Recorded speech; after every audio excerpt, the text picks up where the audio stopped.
otra vez reciban mis saludos y que tengan un muy buen día y también mis agradecimientos por ser parte de este evento. En nombre de OLADE y de la Plataforma del Conocimiento Expertos en Red, agradecemos su participación en este webinar relacionado con la red temática hidrocarburos, donde trataremos el tema Shale Gas, desarrollos y desafíos para el futuro. La presentación estará a cargo de Juan Felipe Neira. Juan Felipe es abogado colombiano graduado de la Universidad Externado de Colombia, con un máster en Derecho y Política de Petróleos y un máster en Ciencias en Administración Internacional de Industrias Petroleras del Centro de Derecho y Política en Energía, Petróleo, Minería, de la Universidad de Dundee, en Escocia. A su vez, ha trabajado con firmas de abogados colombianas e internacionales y con el Energy Charter Secretariat. Actualmente se encuentra realizando sus estudios de doctorado en regulación de hidrocarburos no convencionales en la Universidad de Dundee bajo la tutoría del profesor Peter Cameron. Es necesario recordar a todos los participantes que podrán hacer preguntas al presentador a través del chat con un mensaje dirigido a todos los participantes y estas serán respondidas una vez finalizada la presentación. En este caso, también podemos hacer preguntas si es que es estrictamente necesario durante la presentación. Pero les pedimos igualmente que por favor mantengan sus micrófonos apagados con el fin de que no exista interferencia durante el desarrollo del webinar.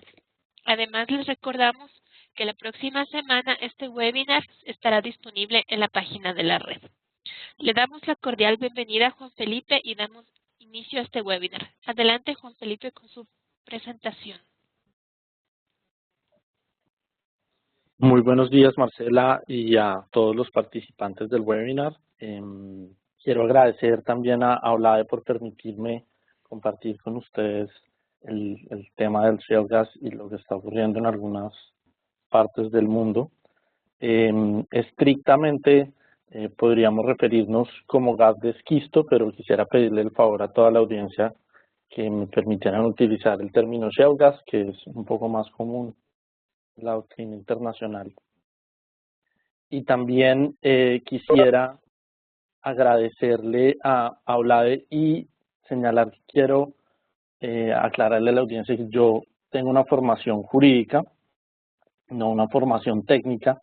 Entonces, particularmente para aquellos oyentes o asistentes que estén en este webinar que tengan una formación técnica, ingeniero o geólogos, les pido que me entiendan.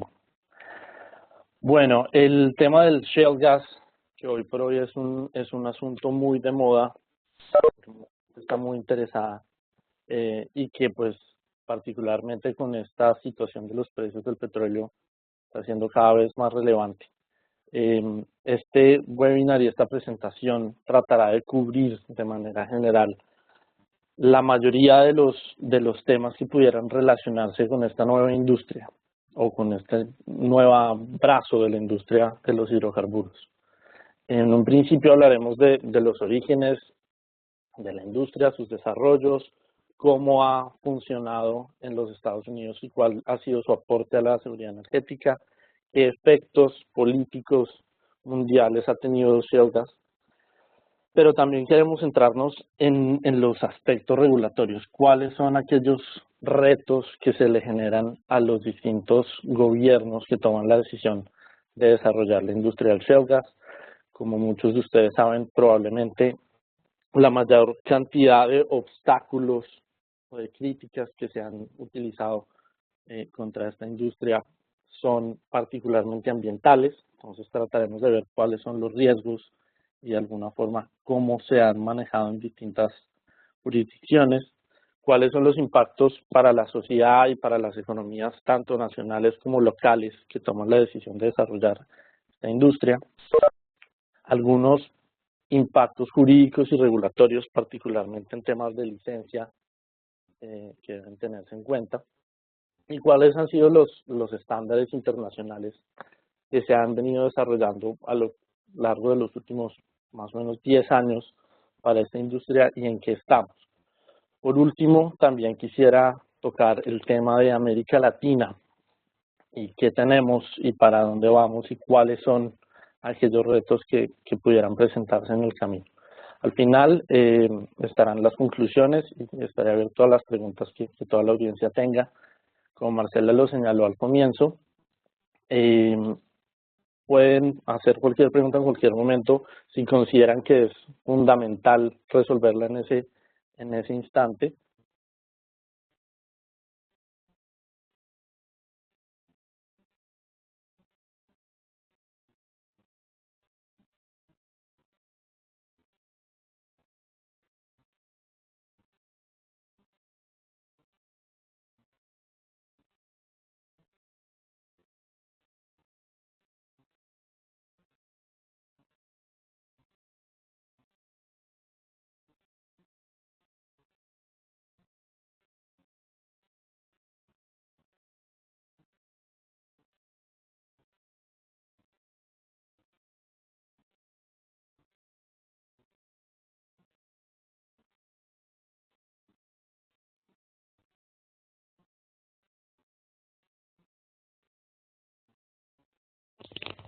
Juan Felipe, ¿me escucha? No estamos escuchando nada. Juan Felipe, ¿me escucha?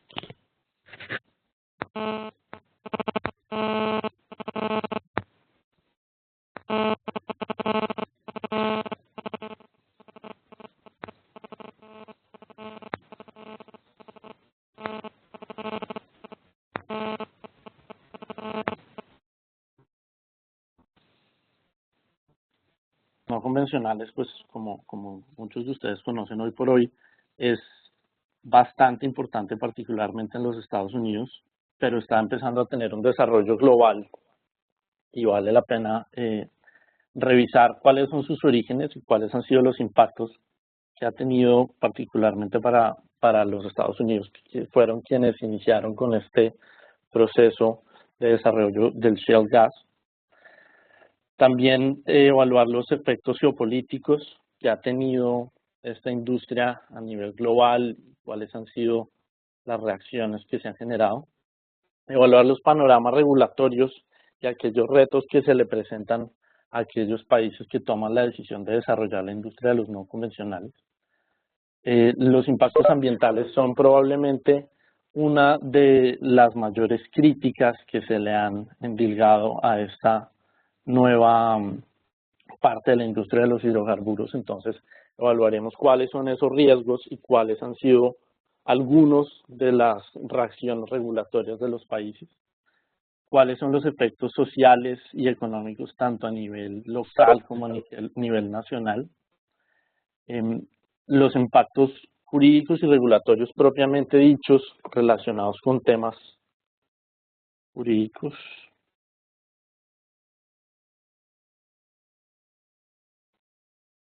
¿Me escuchan? Sí, Juan Felipe. Soy un de no escucho nada, perdón. Y también evaluaremos los estándares que se han generado en la industria, o más que todo en la industria, en los reguladores a nivel internacional. Por último, evaluaremos un poco de cuál es la situación de América Latina y cuáles son aquellos retos que se presentan para la región.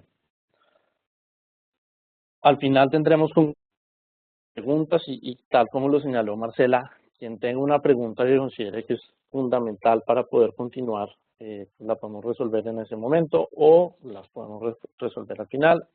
Y por último, una pequeña bibliografía para quien le interese leer sobre estos temas. Bueno, en primer lugar, deberemos hablar de los orígenes, digamos, técnicos de la industria. Y repito, no es mi campo, pero he tenido que tratar de entender un poco cómo funciona para poder continuar. La composición química del gas del que estamos hablando, del shale gas, no es distinta de la composición del gas convencional. Entonces, cuando se habla de hidrocarburos no convencionales, se está haciendo más una generalización, porque lo que se diferencia es la forma de explotación, no el hidrocarburo como tal. Incluso en países como Colombia se le han denominado más yacimientos no convencionales hidrocarburos no convencionales. Y como pueden ver ustedes en la presentación, hay dos diferencias particulares. La primera es la profundidad, mientras que los hidrocarburos convencionales están a una profundidad muchísimo más cercana a la superficie. Los hidrocarburos no convencionales pueden estar a 5, 6, 7 kilómetros de profundidad y deben alcanzar una formación geológica que es donde realmente se genera el gas y no ha migrado hacia partes superiores más cercanas a la superficie. Una de las características principales de estas formaciones donde se encuentra el shale gas o el shale oil es que tiene una permeabilidad menor, tiene una porosidad mayor, lo que hace que el gas no pueda fluir o el hidrocarburo en general tenga problemas para poder fluir. Entonces, para poder explotar estos hidrocarburos hay que generar unas tecnologías adicionales. Y esto es lo que se ha denominado perforación horizontal en fracturamiento hidráulico. Como ustedes lo pueden ver en la presentación, hay una perforación vertical sustancialmente profunda y posteriormente hay una perforación horizontal en la roca o en la roca de esquisto o en el shale rock, donde se debe hacer una perforación bastante amplia y se debe generar algo que permita que el hidrocarburo fluya. Y para que esto se dé, lo que se ha hecho es que se generan unas pequeñas explosiones en la roca que permiten que el hidrocarburo fluya. Sin embargo, por condiciones de presión y de profundidad, estas explosiones generan unas pequeñas grietas, si pudiera llamarse, y estas grietas pueden cerrarse. Entonces, ¿aló?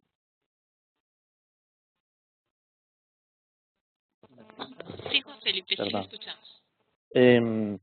Entonces, para que esto ocurra y para que aquellas grietas que se han formado a través de las explosiones y se permita el flujo del hidrocarburo, se debe mantener abierto.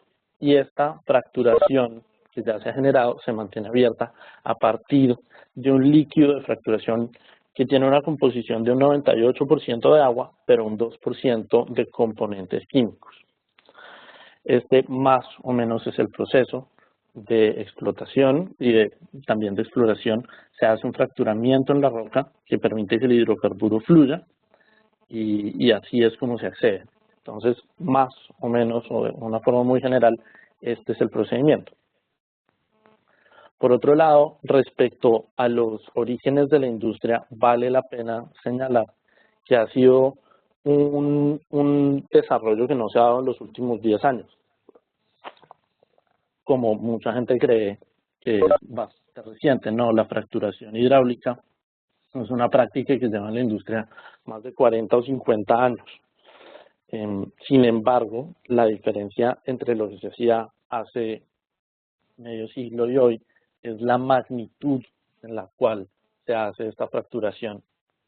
Entonces, eso es precisamente lo que fue la base para que el gobierno norteamericano en los años 70, debido a las crisis del petróleo y a los incrementos en los precios, destinara en 1976 unos fondos particulares, dirigidos particularmente por el Congreso, donde se permitía a las universidades y compañías hacer investigación en este tipo de técnicas.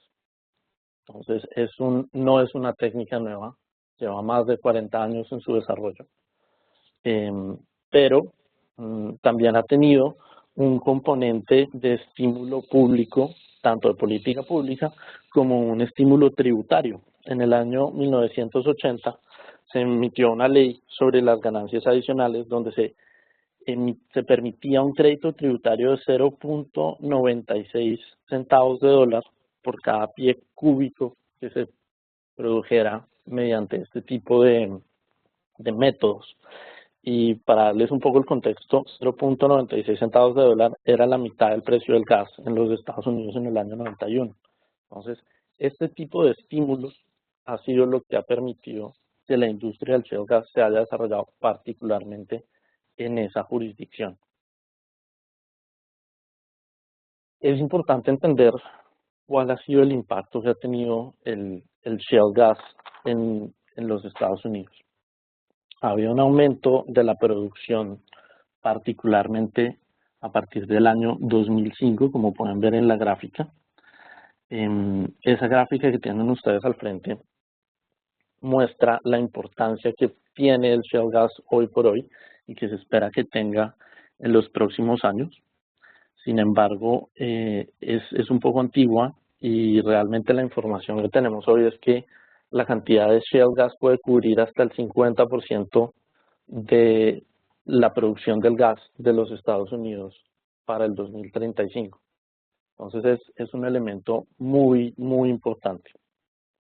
Otro tema que hay que evaluar también es el impacto que puede tener esta sobreproducción de hidrocarburos y particularmente de gas en los precios del gas en el mercado del que estamos hablando.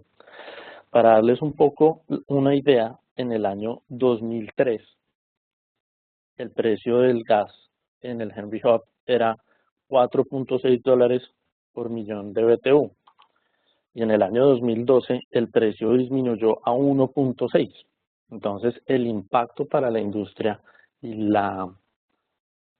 lo atractivo que se convirtió el gas para los Estados Unidos fue muy importante y sigue siendo muy importante. Esto también tuvo un impacto en el energy mix de los Estados Unidos porque buena parte de su generación eléctrica se basaba en plantas térmicas que utilizaban carbón. Y Estados Unidos es uno de los grandes consumidores de carbón. Obviamente no compite con China ni con India, pero es un consumidor muy importante. Y al hacer este cambio de utilización de gas a carbón, que es un proceso en el que llevan alrededor de 6 o 7 años diferentes plantas térmicas en los Estados Unidos, ha tenido un efecto muy fuerte en los precios del carbón. Entonces, hoy por hoy, pues el energy mix está muy centrado en gas y ha disminuido su utilización del carbón. Otro elemento que también es importante es que los Estados Unidos pues es el gran consumidor de hidrocarburos en el mundo y estaba en la construcción de distintos terminales para la importación de gas licuefactado y era pues lo más común. Sin embargo, a partir de la generación del shale gas en los Estados Unidos, la construcción de terminales ha ido aumentando muchísimo. En el año 2012, por ejemplo, hubo 31 aplicaciones a las autoridades para convertir o construir instalaciones para exportación de licuefacción.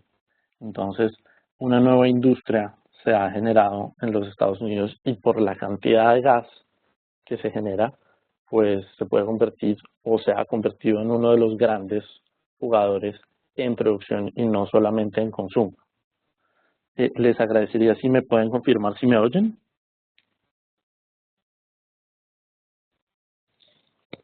Sí, Juan Felipe, Perfecto, le estamos gracias.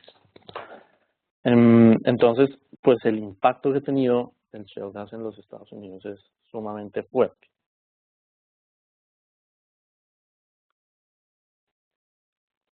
El otro elemento son los efectos geopolíticos. Y cuando un consumidor de gas tan importante y con un impacto y un peso político tan fuerte como los Estados Unidos se convierte o está en vías de convertirse en autosuficiente, esto tiene unos efectos geopolíticos muy fuertes.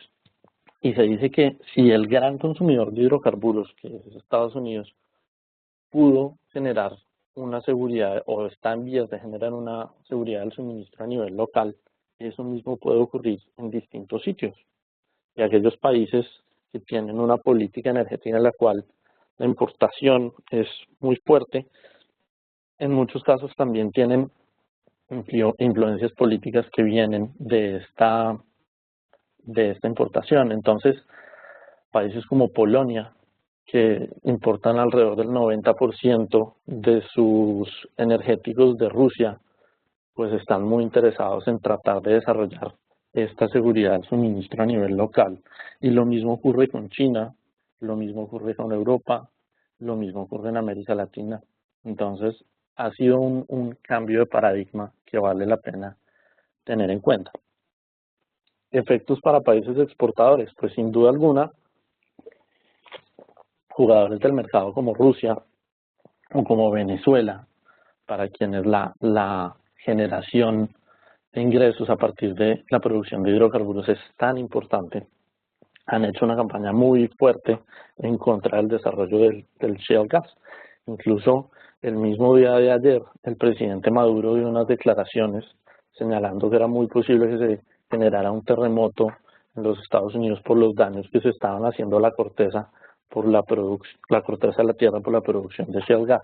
Y lo mismo ha ocurrido con Rusia, están muy en contra de esta nueva industria.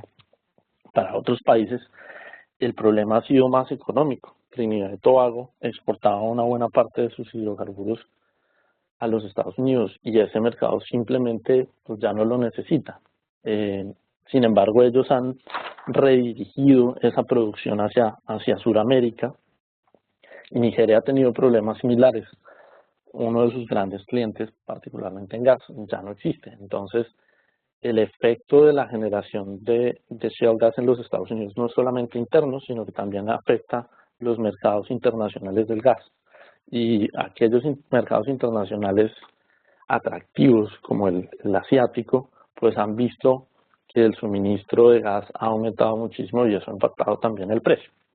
Y por último, como pueden ver ustedes en la gráfica, en la foto de la presentación, el Economist esta semana en su portada denomina lo que está ocurriendo con los precios del petróleo como shake en cuanto al personaje árabe de la foto contra shale, como el generador shale gas en los Estados Unidos, donde hay un efecto muy fuerte y se dice que la producción de shale gas ha llevado a que los tradicionales productores de petróleo, como varios de los miembros de la OPEP, hayan tomado la decisión de que en conjunto con las perspectivas de crecimiento chinas que han descendido y con la cantidad de hidrocarburos que hay en el mercado, pues ha generado una caída en los precios del petróleo y la OPEP ha tomado la decisión simplemente de no recortar sus cuotas de producción.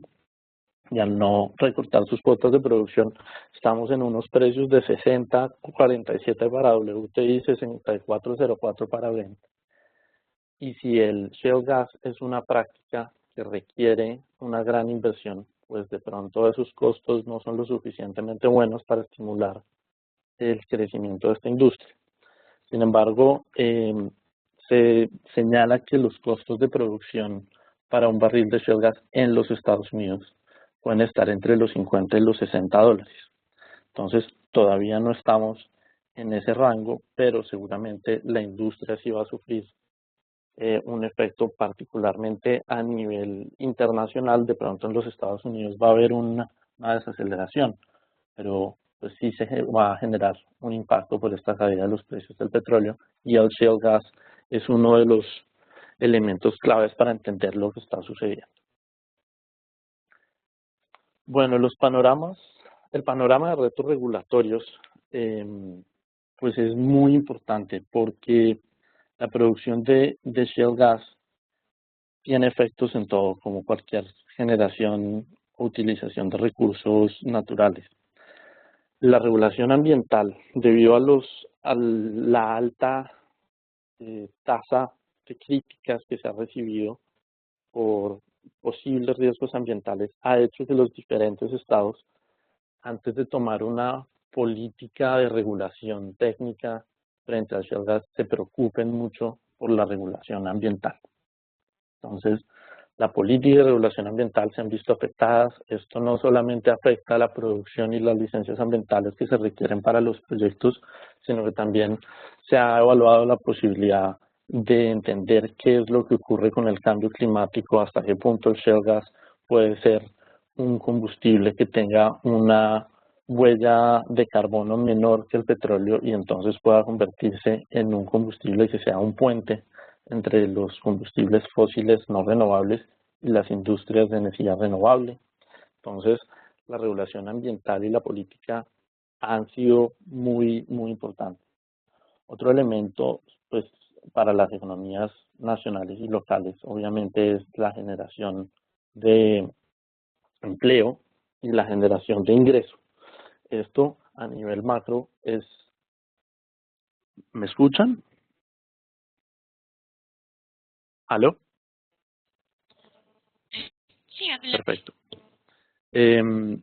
La economía nacional, pues obviamente recibe unos ingresos adicionales que sí son muy interesantes, pero la economía local en alguna medida también tiene no solamente unos ingresos, sino que sufre unos impactos que hay que evaluar. Y por último, como en todos los proyectos de las industrias extractivas, las relaciones con las comunidades son muy importantes. Sin embargo, al ser un tema tan sensible, tan controversial, que ha tenido mucha publicidad sobre potenciales efectos que puede tener sobre la vida y sobre la salud humana, la oposición pública ha sido aún mayor que la que ordinariamente tiene la industria del petróleo. Entonces, este tipo de retos están al frente. En un primer lugar, creo yo que debemos tratar de tomar el toro por los cuernos y entender cuáles son los impactos ambientales. Y dentro de los impactos ambientales, pues pueden existir muchos, pero los 4 principales o los 4 más comunes han sido la contaminación de acuíferos y fuentes subterráneas, la generación de sismos, la filtración de metano a la atmósfera y el manejo de agua residual o producida o producida. En un primer lugar, debemos señalar que la contaminación de acuíferos es, es un tema que debe tratar de entenderse. Uno de los grandes mitos que se han generado sobre la industria del shale gas es que el acuífero se contamina. El acuífero me refiero a aquella fuente de agua que se encuentra abajo de la tierra, como aparece en la gráfica, en la parte punteada, donde se encuentran fuentes hídricas que pueden ser utilizadas para el consumo humano. Y uno de los grandes mitos que se han generado a partir de la industria del shale gas es que la fracturación hidráulica es la que genera que haya una contaminación del recurso hídrico subterráneo por las fracturas que se generan, que pueden generar a su vez filtraciones en esa agua. No sé si de pronto ustedes han podido ver una película que se llama Gasland.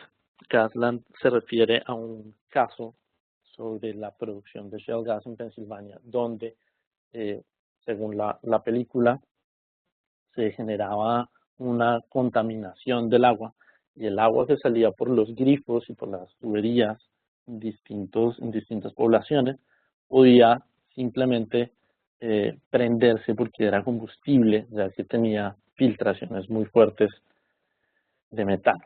Entonces, pues lo que es muy importante entender es que ese mito en el cual se señala que la fracturación es la que genera esa filtración no es cierto. Como ustedes pueden ver en esta gráfica, la profundidad en la cual se hace la fracturación es sustancialmente mayor a en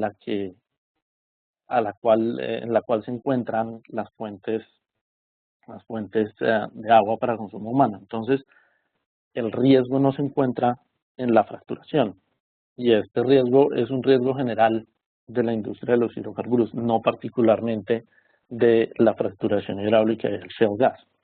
Donde sí se puede presentar un riesgo es al momento de extraer el gas. ¿Por qué? Porque al tener unas profundidades tan altas, al tener una perforación horizontal, el nivel de presión que se genera y los estándares técnicos que se deben seguir son muchísimo mayores para prevenir que haya una filtración del hidrocarburo Entonces, la filtración se puede generar por una falla técnica en temas de revestimiento o cementación del pozo, no por la fracturación. Y ese ha sido uno de los grandes debates en los Estados Unidos, donde han ocurrido distintos eventos de accidentes por filtración de gas. Entonces, lo que se ha hecho y las medidas que se han tomado por distintas comisiones de regulación en los Estados Unidos es establecer unas reglas técnicas muy fuertes para la cementación, particularmente, que es usualmente la que falla, también para el revestimiento del pozo. Se han utilizado medidas particulares en las cuales los pozos deben tener un distanciamiento adicional al ordinario. En algunos casos se ha tomado la decisión de que el shale gas solamente puede ser explotado a 500 o 1000 metros de las zonas donde se genera actividad humana para proteger que esto ocurra. Entonces, el riesgo de que haya una contaminación del acuífero existe. Sin embargo, lo que se debe hacer es tener una regulación lo suficientemente fuerte para permitir que haya un estándar técnico muy alto que no permita que haya una filtración o que disminuya el riesgo, porque nunca se eliminará el riesgo, pero que se disminuya el riesgo en la mayor medida. Otro elemento que ha sido muy controversial es la generación de sismos. La generación de sismos, otra vez, tiene dos caras. La generación de sismos en muchos casos se le endilga a la fracturación hidráulica, porque como ustedes vieron en esta gráfica anterior, hay unas pequeñas explosiones que pueden generar unos pequeños sismos. Sin embargo, esas pequeñas explosiones pueden ser de -2 a 1 o 2 grados en la escala de Richter. Entonces, son unas explosiones que sí pueden generar unos movimientos sísmicos, pero son bastante bajos. Incluso ha habido distintas respuestas regulatorias a este elemento. Por ejemplo, en el Reino Unido, en el año 2008 se emitió la primera licencia para la exploración de shale gas en la zona de Blackpool. Y en esta zona se empezaron a hacer unos pozos de prueba y se generó una actividad sísmica de 2.5 grados. Y en ese momento el gobierno británico tomó la decisión de suspender todas las actividades y declarar una moratoria que duró 2 años, donde hubo estudios geológicos, técnicos, económicos sobre la industria para tomar una decisión si se debía desarrollar o no. Hay otros estudios, particularmente en los estados de Oklahoma, de Estados Unidos y el Servicio Geológico Norteamericano, que generan que sí hay una coincidencia entre el uso de la fracturación hidráulica y de la industria del shale gas y el aumento de los sismos. Pero todavía es un tema de debate. Algunos dicen que sí, otros dicen que no. Pero, como les comentaba, la fracturación como tal no genera grandes sismos. Lo que sí puede generar grandes sismos es que muchísimas veces cuando se utiliza el líquido de fracturación, lo que se hace es que se reinyecta aquellos pozos que ya no están en uso. Y esta reinyección es lo que sí ha generado un aumento más considerable en la actividad sísmica en las distintas zonas donde hay una industria del shale gas. Entonces, el riesgo mayor no se encuentra en la fracturación como tal, sino en la reinyección del agua utilizada para la fracturación. La política que se ha tomado tanto en Europa como en algunos estados de los Estados Unidos es que deben hacerse unas pruebas y estudios sísmicos muy claros donde se determine cuál es la potencialidad de actividad sísmica del área antes de iniciar cualquier actividad. Y esto debe presentársele a quien emite la licencia y será la autoridad quien decida si esa actividad o esa potencialidad de actividad sísmica es peligrosa o no peligrosa para la sociedad en cuestión y si se emite o no se emite la licencia. Bueno, me parecía importante que vieran también el lado de la historia en el cual hay muchísima oposición al shale gas. Esta obviamente es una foto un poco escandalosa de lo que puede suceder, pero la filtración de metano a la atmósfera es un elemento importante, porque uno de los argumentos a favor del shale gas es que tiene una huella de carbono menor que la que tiene el carbón o el petróleo. Entonces, la filtración de metano se convierte en un elemento importante no solamente por los riesgos que pueda generar a la actividad y a la vida humana, sino porque la filtración de metano es 70 veces más nociva que el CO2 para los efectos del cambio climático y el calentamiento global. Entonces, el tema de filtración de metano es uno de los elementos más importantes en política pública de asuntos de shale gas para evitar no solamente la contaminación, sino los efectos que pudiera tener en la vida humana. Otro elemento que es muy importante en la industria es la utilización del agua. Como les comenté al comienzo, el 98% del líquido que se utiliza para la fracturación hidráulica es agua. Y distintas fuentes señalan que para la perforación de un pozo se utilizan alrededor de 1 millón de litros de agua por cada pozo o por cada fracturamiento. Y cada uno de esas zonas que ustedes ven en la foto puede tener 4, 5, 10 fracturas diferentes. Entonces el consumo de agua es muy, muy fuerte. Entonces, varios de los países que han tomado la decisión de desarrollar el shale gas, en primer lugar, han tenido que definir de dónde sacan el agua y cuál va a ser el acceso para la industria a sus fuentes hídricas. Y en segundo lugar, qué ocurre con esa agua que una vez mezclada con los componentes químicos, inyectada y extraída, en muchos casos pudiera llegar a no ser reutilizable. En muchos casos se utiliza para la fracturación de otros pozos, pero hasta el momento se encuentra en investigación la técnica que permita el tratamiento y limpieza final de este tipo de agua. Entonces, el manejo de agua residual ha sido un componente importante. Incluso, como pueden ver ustedes, ahí hay una pequeña piscina donde está esta agua. Esto ha sido una práctica muy común en los Estados Unidos. Sin embargo, ha tenido muchas críticas y en muchos casos se le han endilgado efectos para la salud de la población que se encuentra en la zona. Entonces ha sido prohibido en distintas partes del mundo. En Europa no se utilizan o depende de cada país, pero en Polonia se utilizan, pero en el Reino Unido se ha tomado la decisión de no permitirlas. En Colombia, por ejemplo, también se ha tomado la decisión de no permitirlas y debe haber una reinyección total para que puedan ocurrir. Otro elemento que es importante son los impactos sociales y económicos. Como toda industria extractiva, genera un aumento en la tasa de empleo en muchos casos y también genera unos ingresos muy importantes para la industria y para los gobiernos. Para darles un ejemplo, en Pensilvania en el año 2008 se generaron 29,000 nuevos puestos de trabajo relacionados con la industria del shale gas y las ganancias totales son de 2.300 millones de dólares.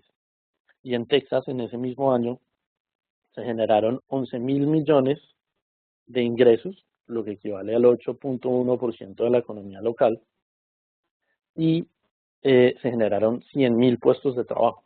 Entonces, el impacto que puede tener una industria de estas en cualquier lugar puede ser muy alto en términos positivos, tanto en temas económicos como en temas de ganancias para el Estado. Disculpen, ¿me oyen? Perfecto. Sí, Disculpe. sí, adelante. Pero también hay unos efectos nocivos muy, muy importantes que hay que tener en cuenta. Y es que la denominada enfermedad holandesa pues se siente a nivel nacional cuando la industria ya es sumamente fuerte y tiene una generación de Producto Interno Bruto bastante alta, pero también se siente a nivel local. Uno de los ejemplos más claros en nuestra región es el aumento en los precios, particularmente de las viviendas, pero en general en la provincia de Neuquén, en Argentina. En este lugar, pues el aumento en los precios ha sido desorbitante y aparece en los distintos diarios de los efectos que esto puede tener. También había una industria de producción de frutas muy fuerte que se ha visto afectada porque los salarios que se pagan en la industria de los hidrocarburos son sumamente altos en comparación con estos y la cantidad de gente interesada en trabajar pues es mucho menor. Otro de los efectos importantes es el desgaste sobre la infraestructura local. Como les comentaba, el uso de agua es bastante alto y en muchos casos se utilizan camiones para transportar esta agua. Lo que ustedes pueden ver en la foto es el efecto del transporte de agua en un condado de Texas donde simplemente se destruyeron las carreteras por el uso de estos camiones. Entonces, ese es solamente un ejemplo. También en Neuquén, la capacidad de los servicios de salud, particularmente en ambulancias, no da abasto para la demanda y el incremento de la población que ha tenido la provincia últimamente. Entonces, el impacto de la industria del shale gas debe evaluarse no solamente a un nivel general y de una política pública nacional, sino que aquellas poblaciones donde hay una actividad propia debe también evaluarse cuál va a ser el efecto que esto pueda tener.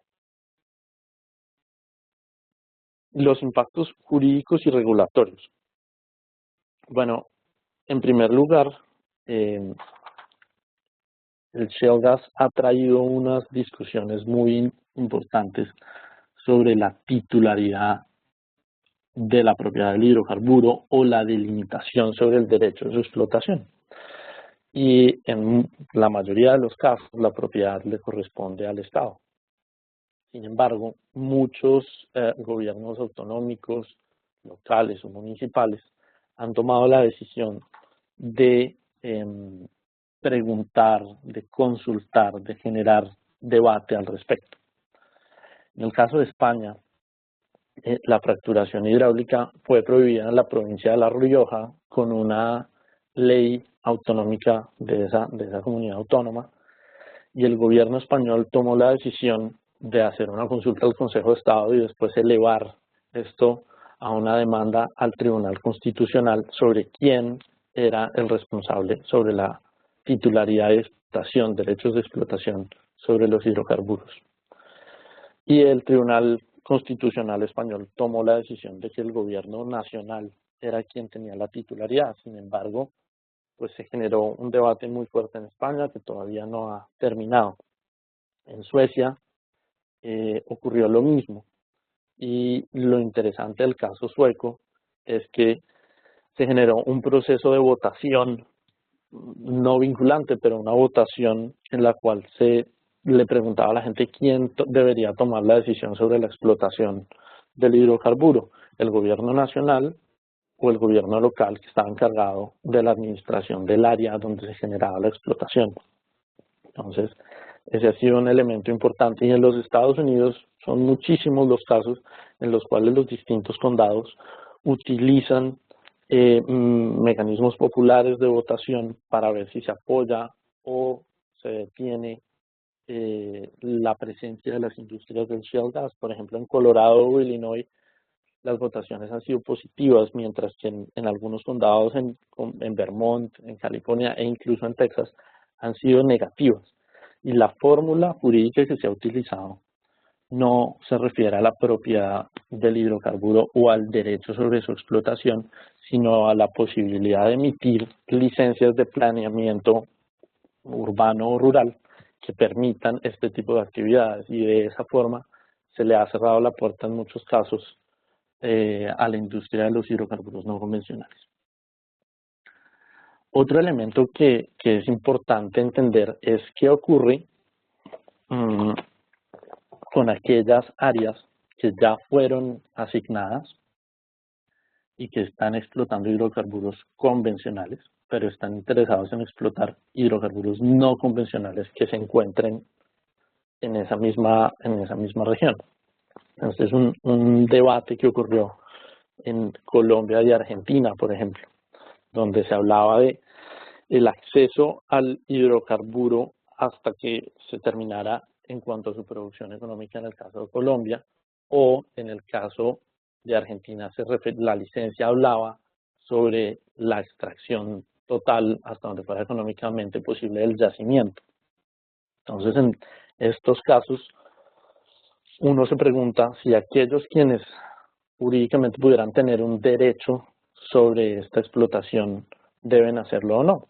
Y es que la industria de los no convencionales requiere de una cantidad de inversión mayor, requiere unas medidas de protecciones mayores, y esto ha sido lo que se ha reflejado en las rondas que se han abierto en distintas partes del mundo para estas zonas en particular. Entonces, aquel que tiene un derecho sobre otra zona, la misma zona, pero con respecto a los hidrocarburos convencionales, ¿tendría o no tendría derecho a esto, dado que las reglas con las cuales entró a jugar son distintas? Lo que se ha hecho tanto en Colombia como en Argentina es que se genera un contrato adicional con unas nuevas reglas para poder acceder.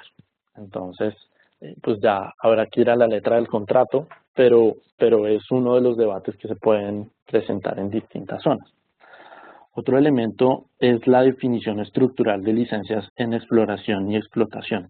Usualmente todas o la gran mayoría de las licencias o contratos se dividen en una etapa de exploración y una etapa de explotación. Sin embargo, la diferencia entre la fase de exploración y la fase de explotación en el shale gas es un poco difusa, porque para poder conocer si existe presencia del hidrocarburo con total claridad hay que fracturar. Entonces, esta estructura de las licencias todavía no está en debate, pero muy probablemente en un futuro sí se abra el debate. Hoy lo que se tiene son unas licencias divididas en estos dos periodos, pero particularmente para la creación de condiciones de mercado que permitan la comercialización de este hidrocarburo. Y un último tema, que es la distribución, disculpen por la presentación, de ingresos derivados de la producción del shale gas.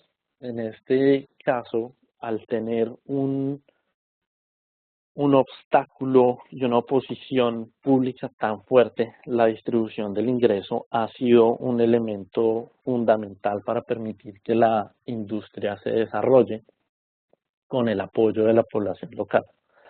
En el Reino Unido, por ejemplo, todos aquellos impuestos que en principio serían recolectados por los gobiernos locales y enviados al Tesoro Nacional, ha sido decidido que serán sostenidos o mantenidos por los gobiernos locales para proyectos locales como una medida de estímulo de la población local para esta industria.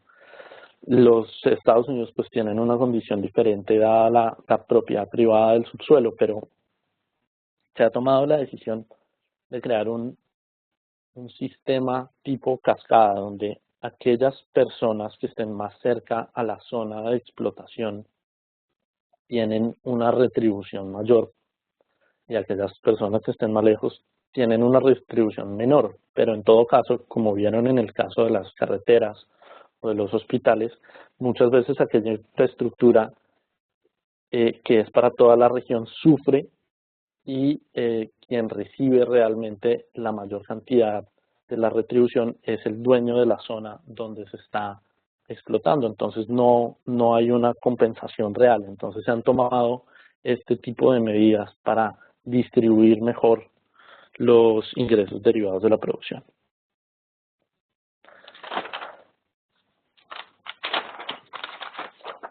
En cuanto a la regulación y los estándares internacionales, hasta donde... ¿Aló? ¿Me escuchan?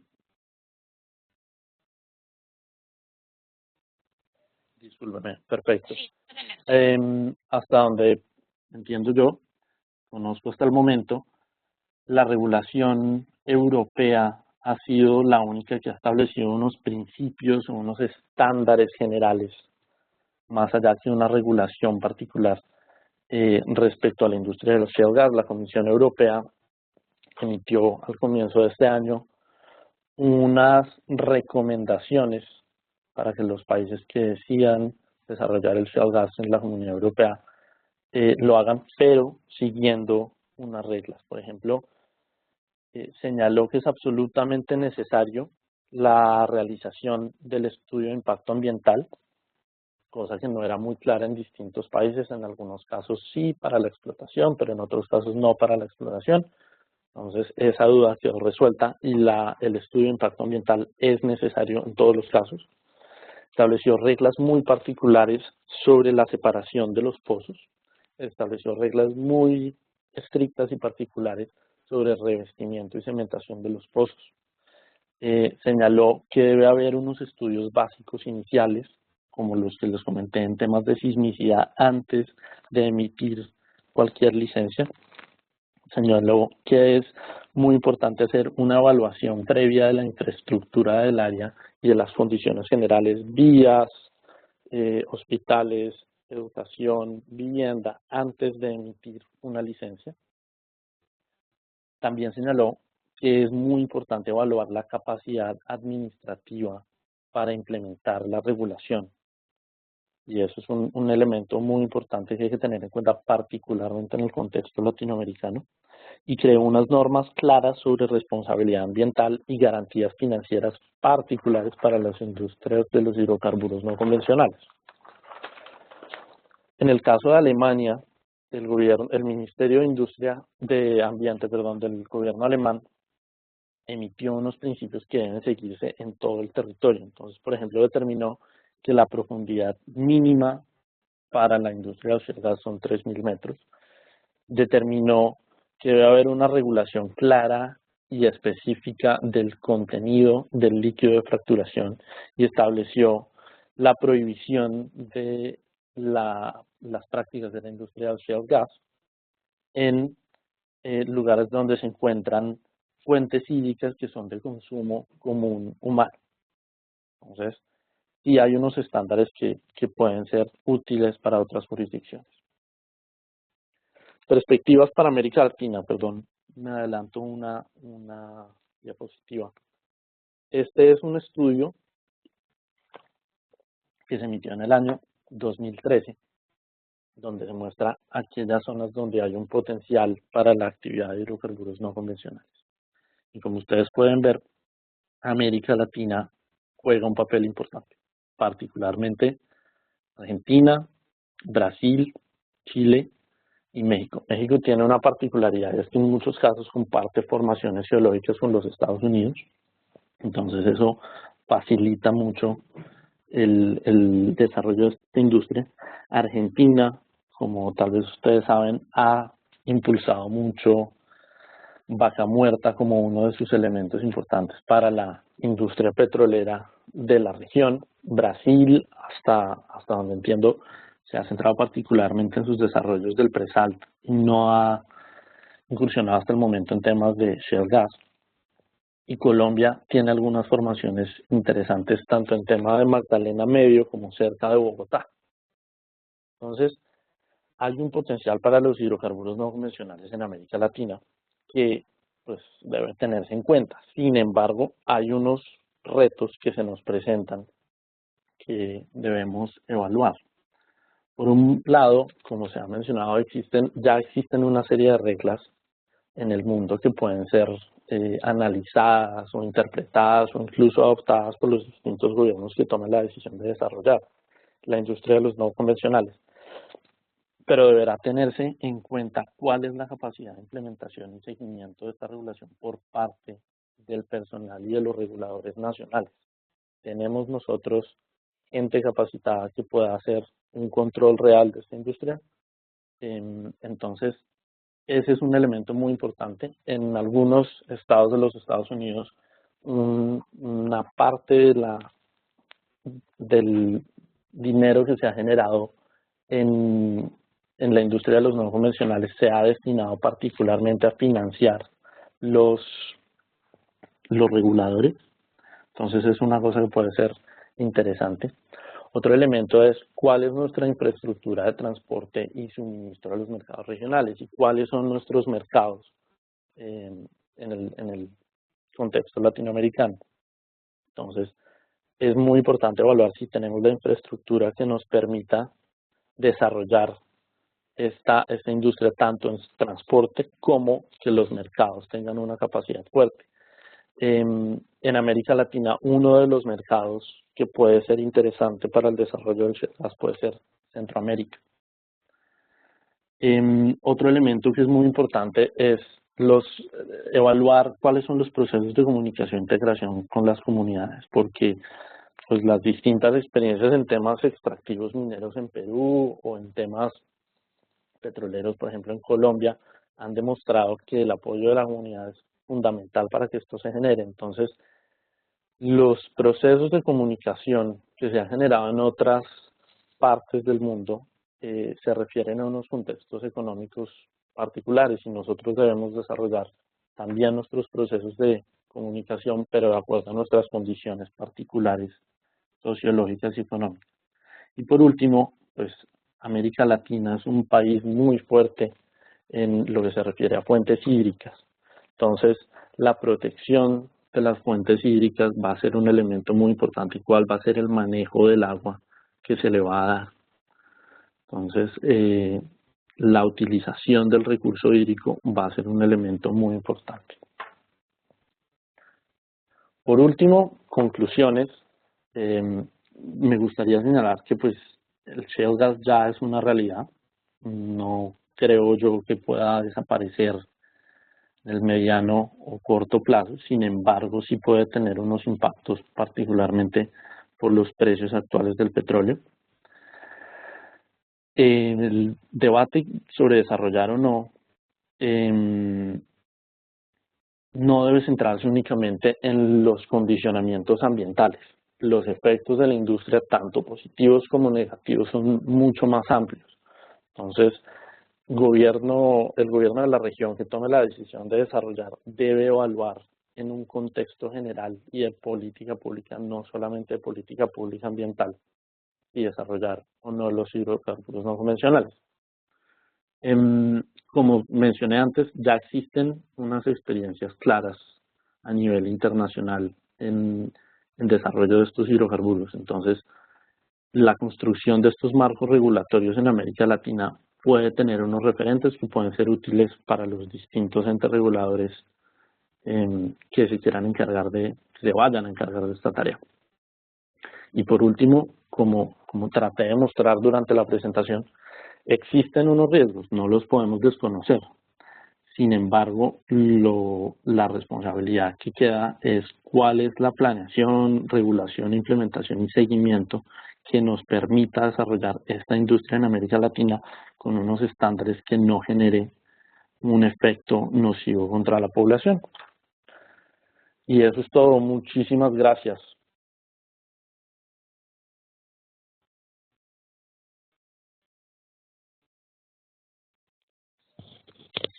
Muchas gracias, Juan Felipe. Teníamos una pregunta que nos hizo Melio Sáenz, no sé si usted nos pueda contestar. Él quisiera que le indique cuál es el mecanismo en la inyección del agua por el cual se produce la sismicidad en esta etapa de la producción del shale gas. No sé si tal vez nos pueda referir a una bibliografía o contestar directamente esta pregunta. Yo no tendría el conocimiento en este momento para poderle decir cuál es el tipo de inyección que se utiliza. Lo que sí le puedo decir es que se hace al final del proceso, en total, para poder hacer una reutilización o en el peor de los casos un abastecimiento del agua dentro del pozo que ya ha sido fracturado, pero no sabría exactamente la respuesta para esa pregunta. Bien, gracias, Juan Felipe.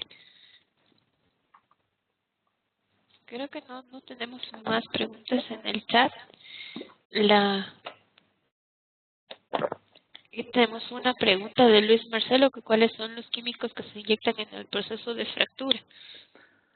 Bueno, existen distintos químicos y la lista es más bien larga. Yo preferiría que referirlos al reporte del Royal Society, que está señalado aquí en la bibliografía, donde hacen un análisis de cada uno de los químicos. Lo que sí le puedo decir es que en muchos casos se ha señalado que algunos de estos químicos pueden contener componentes cancerígenos, y esto ha generado un debate muy fuerte. Y también la divulgación del contenido químico ha sido otro de los elementos que han sido bastante controversiales, porque en muchos casos las industrias han tomado la decisión de no divulgar cuáles son los químicos utilizados, y esto ha generado reacciones tanto de la población civil como de los reguladores.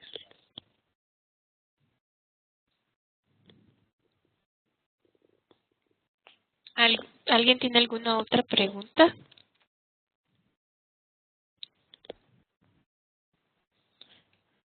Porque como lo señaló Juan Felipe, en uno de los documentos que él tiene como bibliografía, está en la figura 3, específicamente en la página 19, la composición típica de un fluido de fractura. El fluido de fractura está compuesto por 94.6% de agua y un 5.23% de arena y un 0.17% de aditivos. Estos son los aditivos y los químicos a los cuales se refiere Juan Felipe que deben ser expuestos a su composición. Este 0.17% de la mezcla de agua de fractura está formada por un inhibidor de escala o incrustaciones de carbonato, por ácidos, biocida, que es un químico que se utiliza para matar las bacterias, un reductor de fricción y unos surfactantes. ¿Alguna otra pregunta, por favor? Dice, ¿cuál ha sido hasta hoy la respuesta de los países de la OPEP? Bueno, la semana pasada o antepasada se dio la reunión de los países de la OPEP, y cuando uno revisa los documentos oficiales, ellos señalan que no va a generar ningún impacto real en la industria. Sin embargo, el hecho de que en la reunión anterior hayan tomado la decisión de no disminuir sus cuotas de consumo es una respuesta al shale gas, generando un precio menor y impulsando un debate de frente contra la industria del shale gas en los Estados Unidos. Y uno de los países de la OPEP, como lo es Venezuela, ha tenido una oposición muy fuerte al shale gas.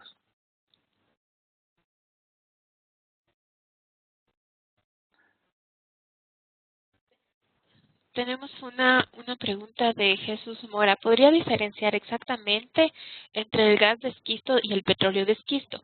Porque las turbulencias actuales son por el petróleo de esquisto, no por el gas de esquisto. Bueno, en ambos casos nos referimos a la misma formación geológica, simplemente dos tipos de hidrocarburo distinto, petróleo y gas, pero la composición es la misma. En algunos casos el petróleo de esquisto se podría asimilar más a las arenas bituminosas que se encuentran en Canadá. Y lo que dice Jesús es muy cierto. Uno de los elementos importantes del problema del precio actual es el aumento de producción tanto en Canadá como en los Estados Unidos de petróleo, esquisto y arenas bituminosas, lo que ha aumentado la cantidad de petróleo. Sin embargo, el gas de esquisto también ha sido muy importante porque muchas de las industrias norteamericanas han tratado de convertir sus fuentes de producción y sus fuentes de energía a gas.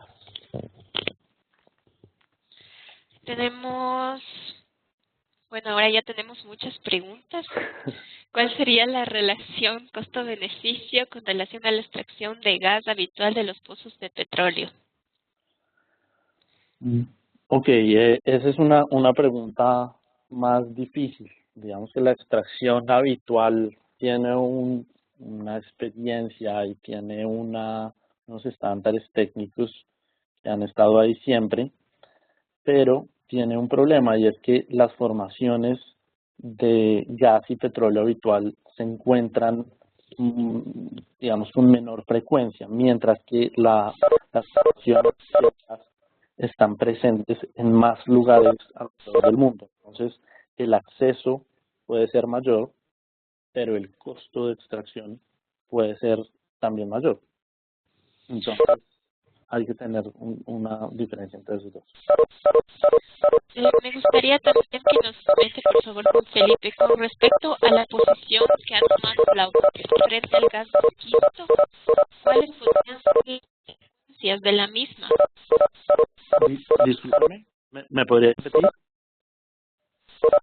¿Cuáles podrían ser las consecuencias de la posición que ha tomado la OPEP frente al shale gas?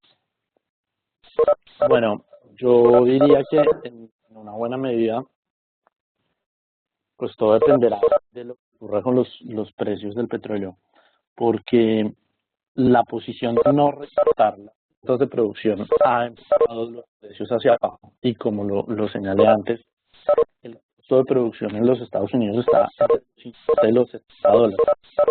Si se pasa esa barrera, es muy probable que algunos de esos pozos simplemente sean cerrados porque no son económicamente viables. Sin embargo, los precios de hoy pues están cerca, pero todavía no han llegado hasta ese extremo. Entonces, muy probablemente sí va a sufrir un efecto en la industria de los no convencionales. Es muy poco probable que simplemente se limite, porque no solamente es un tema económico en muchos casos, sino también un tema de seguridad energética.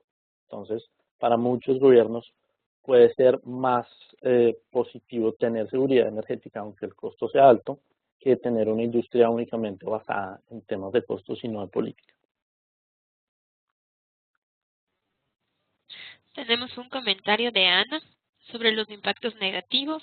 Cree que es fundamental compensar apropiadamente a los afectados por las externalidades, sea el gobierno o las compañías. Pienso que este costo podría ser mucho menor comparado con los beneficios. Y también creo que en la misma línea serán eficaces los subsidios o las compensaciones. ¿Qué se aconsejaría mejor hacer? Bueno, esa es una otra pregunta difícil porque el tema de subsidios y compensaciones es un tema que debe evaluarse caso por caso, porque no en todos los casos son iguales.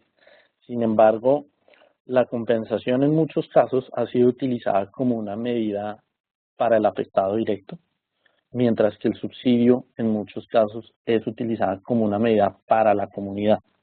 Entonces, son dos herramientas que deben utilizarse, pero en cada caso concreto deberá analizarse cuál de las dos y en cuál medida deben aplicarse, diría yo. Gracias, Juan Felipe. ¿Qué aconsejaría? Tenemos otra pregunta de Melio Sáenz. ¿Qué aconsejarías hacer en América Latina como países y como bloque frente al escenario actual? Si el precio del petróleo de esquisto se vuelve interesante, los convencionales podrían retirarse de los mercados. Los espacios que abandonen los convencionales podrían ser ocupados por los de esquistos y se configuraría una nueva geopolítica internacional. Wow. Bueno, en principio, yo diría que hay por lo menos en el corto plazo, no hay una perspectiva que permita llegar a pensar que los hidrocarburos no convencionales van a reemplazar en el corto o mediano plazo a los convencionales. Entonces, es una cosa que por ahora no es muy probable. Sin embargo, con el tiempo, y dado que haya un precio útil para este tipo de industria, sí puede haber un incremento paulatino de la participación de los no convencionales en las cuotas de producción o incluso en las cuotas de consumo de los países.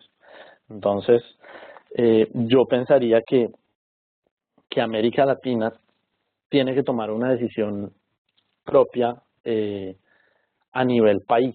Cada país debe tomar una decisión y Argentina ha tomado la decisión de producirlo, Colombia ha tomado la decisión de producirlo y México en sus reformas ha incluido a los no convencionales. Sin embargo, creo que la opinión sobre los no convencionales no es unánime en América Latina. Entonces, tener a un jugador petrolero tan grande como Venezuela oponiéndose a la fracturación creo que no va a permitir que se emitan ningún tipo de posición o tipo de regulación transnacional que permita hacerlo. Entonces, cada país deberá tomar su decisión. Lo que sí es muy importante es que deben aprovecharse las experiencias internacionales. Si ya están ahí, deberíamos tratar de aprovecharlas y que cada país pueda regular en la manera en lo que lo considere, pero que lo haga con los mejores estándares. Jesús, perdón, tenemos una pregunta de Jesús. ¿Colombia está produciendo petróleo de esquisto? ¿Cuántos barriles si así lo hiciere? Colombia no está produciendo petróleo de esquisto hoy. Colombia ha emitido unas licencias que además no son muchas, que la actividad de los hidrocarburos no convencionales se encuentra en este momento, digamos que detenida porque la regulación ambiental no ha sido emitida. El caso colombiano es un caso muy interesante y también aprovecho para referirme a lo que menciona Jaime Checa, porque el gobierno colombiano tomó la decisión de desarrollar los hidrocarburos no convencionales y se generó un debate muy fuerte en Colombia al respecto, particularmente de sectores ambientalistas. Sin embargo, el gobierno colombiano hace alrededor de 2 años está en un proceso de aprendizaje de las industrias de los no convencionales alrededor del mundo.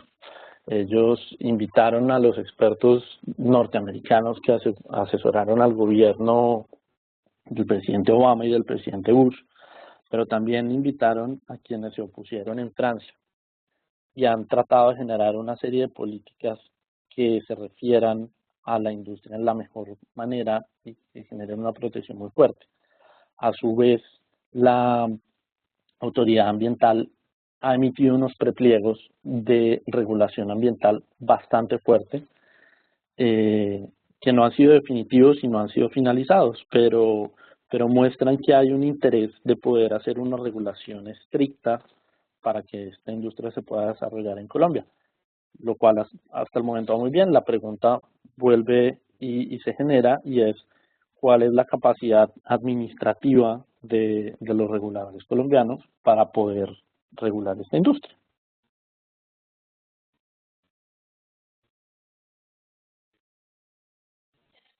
Tenemos aquí un comentario de Jesús.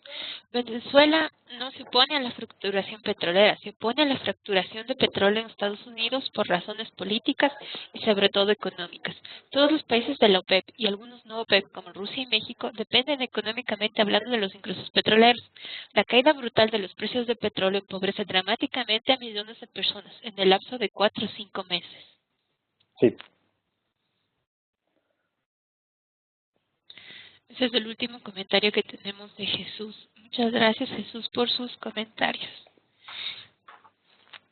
¿Alguna otra pregunta? Si no, la daríamos por terminado este webinar. Y les agradezco muchísimo su activa participación. Ha sido muy provechosas las preguntas y también los comentarios de cada uno de los participantes. Realmente el tema de la extracción hidrocarburífera es un tema muy apasionante y más aún cuando se lo vincula con la seguridad energética y el acceso a la energía. Podríamos quedarnos discutiendo bastante tiempo sobre y por lo tanto yo les invito a participar en un foro que abriremos en la página de hidrocarburos justamente con respecto a los hidrocarburos no convencionales. Una vez que esté colgado este webinar, podríamos empezar la discusión. Los invito a todos. Muchas gracias. Y muchas gracias a usted, Juan Felipe. También creo que este va a ser nuestro último webinar del año y les deseo unas felices Navidades y un año 2015 lleno de éxitos, y también les agradecería contar con la presencia de ustedes en cada uno de los eventos que realizamos desde Expertos en Red. Muchas gracias. Muchas gracias, Marcela. Muchas gracias, Olave, por permitirme compartir esto con ustedes, y a los participantes del webinar por sus comentarios, por sus preguntas, y pues sí, también una feliz Navidad y un feliz año nuevo. Gracias.